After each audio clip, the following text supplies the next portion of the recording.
참 좋으신 하나님, 또 오늘도 이렇게 좋은 날 저희들 허락해 주심을 감사드립니다.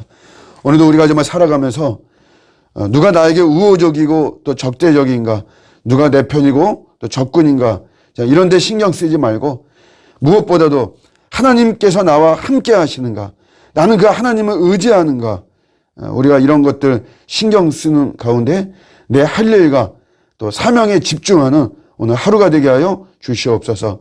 야망을 쫓아가지 않게 하시고, 우리는 주님이 부르시고 주님이 주시는 소명들이 있는데 그 소명의 길을 또 오늘 하루도 주의 도우심을 힘입어 성령님의 역사하심을 의지하면서 또 묵묵히 걸어가는 오늘 하루 또 복된 날 되게 하여 주시옵소서. 감사드리고 예수님의 이름으로 기도드립니다. 아멘.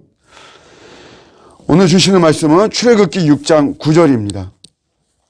출애굽기 6장 9절 말씀.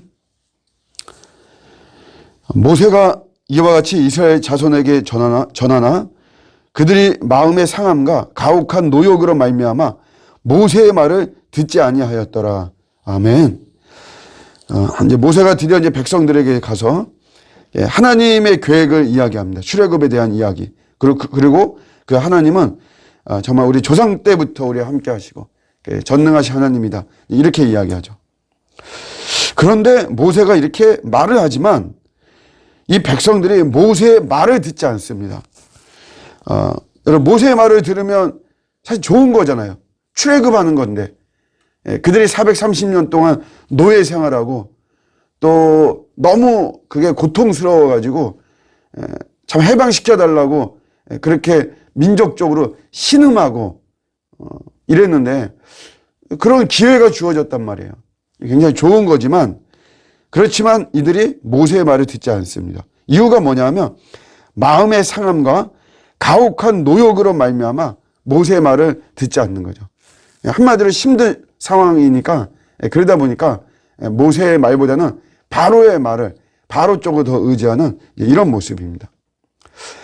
우리가 이제 복음을 전하잖아요. 저희는 복음을 삶으로 아니면 또 입으로 말로 여러 모습으로 우리는 복음을 전하는데 이렇게 보면 복음을 이게 참 좋은 거잖아요. 여러분, 복음을 내가 받아들이면 내가 심판당하지 않고 생명으로 옮겨지고 내 영생이 해결되어지고 이 땅에서 나의 그리스도가 생기고 참 하나님이 생기는 거고 이게 참 좋은 것임에도 불구하고 사람들은 복음을 거부한다는 것이에요. 근데 우리는 이제 그래도 끊임없이 복음을 전해야죠. 여러분, 모세가 지금 자기의 말을 듣지 않는다라고 해서 그럼 뭐 간두자 이렇게 할 수는 없는 거잖아요. 마찬가지로 우리는 복음을 거부하는 자들에게 계속해서 복음을 전해야만 되죠. 근데 이들이 복음을 왜 거부하는가 하면 사실 이유는 다양합니다. 집안에 다른 종교가 들어오면 집안이 참 안 좋은 일이 생긴다. 뭐 우리가 이런 어떤 이야기 핑계 뭐 이런 것도 있고 또 교인들의 행태가 너무 꼴보기가 싫다는 거죠. 뭐 그러기도 하고 무신론자도 있고 또 어떤 경우는 이제 교리가 마음에 들지 않는다라고 하는 이런 이야기도 있고 하여튼 여러 가지 요즘 뭐 교회가 하는 것을 보니까 도통 마음에 들지 않는다 뭐 이러기도 하고 다양한 이유를 들어서 복음을 거부합니다. 그것뿐만이 아니라 사실 교회에 들어왔어도 내가 여기까지만 그냥 나는 발을 담그겠다. 나는 더 이상 나는 발을 담그지는 않겠다. 근데 복음에 우리가 흠뻑 젖어야 되는데 우리가 그렇게 하지 않거든요. 이럴 때 우리가 이제 어떻게 해야 되느냐 하는 것이에요. 우리가 이제 본질적으로 알아야 되는 게 근본적으로 사람은 어렵습니다. 우리 사람이란 존재는 사실 쉬운 존재가 아니에요. 왜냐하면 죄로 인해 이미 우리는 깨어져 버린 이런 존재거든요. 정상적인 어떤 이런 모습이 아니다라고 하는 것이에요. 이 죄가 여전히 우리 안에서 영향력을 펼치고 있는 거죠. 스탠리 하우어스라고 하는 미국의 우리 학자가 있는데, 신학자가 있는데, 이분의 이 사모님이 조현병이에요, 조현병. 이거를 이제 20년 동안 이렇게 이 병을 알아왔습니다.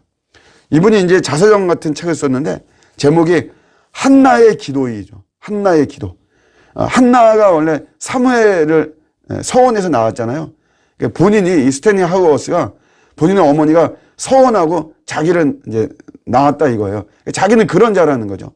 그런 의미로 책 제목이 자서전의 그런 제목이 한나의 기도인데, 근데 여러분 이 부인이 어쨌든 지극정성으로 이렇게 섬기고 했는데 이 조현병이라고 하는 게 참 이거 옆에 사람을 굉장히 사실은 뭐 괴롭히는 거죠.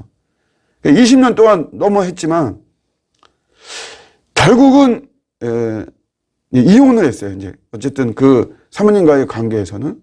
그러면서 이제 그게 이분한테는 엄청난 뭐 짐이고 뭐 하고 하지만 결과는 이제 그렇게 되고, 이런 속에서 그분의 그 어떤 그 고백의 맥락은 우리 사람은 참 힘든 존재다 라고 하는 것을 이야기를 하죠.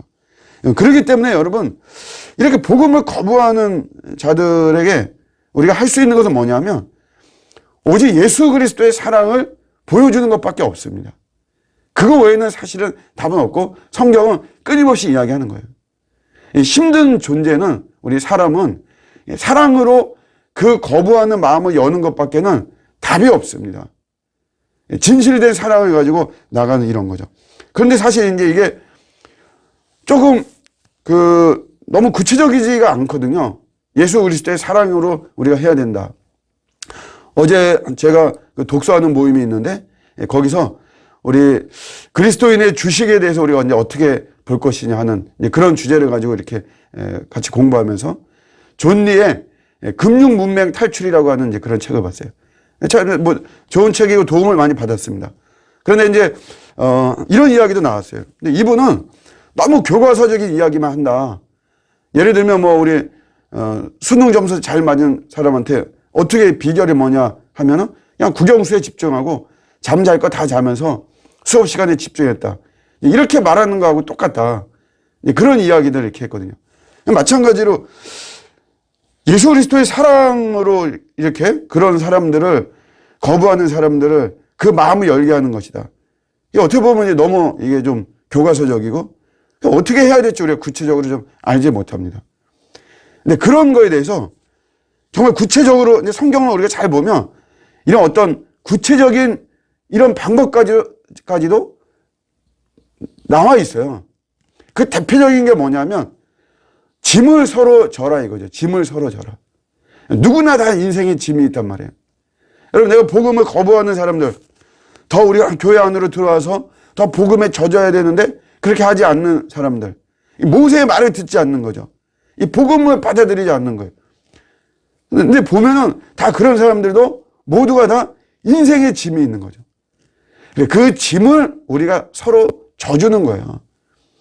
야, 많이 져라. 그렇게 또 성경 이야기하지 않습니다. 그거는 이제 상황과 내 형편의 여력에 그건 문제인 것이에요. 중요한 거는 우리가 짐을 서로 지라는 것이고, 어떻게 짐을 질 것인가, 여기에 우리가 고민하고 이렇게 나가다 보면 테크닉이 나오는 것이고, 그런 사람들이 같이 모여서 공동체를 이루어서 그게 소그룹이기도 하고, 그러면서 이런 짐을 같이 져주고 이렇게 나가면 사람의 마음은, 우리가 기본적으로 하나님이 주신 우리 안에 양심이라는 것이 있기 때문에 그 마음은 열리게 되어지는 것입니다. 반드시 예수 그리스도의 사랑을 가지고 우리가 서로의 짐을 지면 복음을 거부하는 자들은 그 마음은 반드시 열립니다. 열매는 맺어지게 되어 있어요. 비록 만약에 내 당대의 열매를 맛보지 못한다라고 하더라도 내가 뿌린 씨는 반드시 하나님께서 복되고 선한 열매를 맺게 해주시는 것입니다. 우리는 그런 하나님의 능력과 하나님의 섭리를 신뢰하는 것이죠.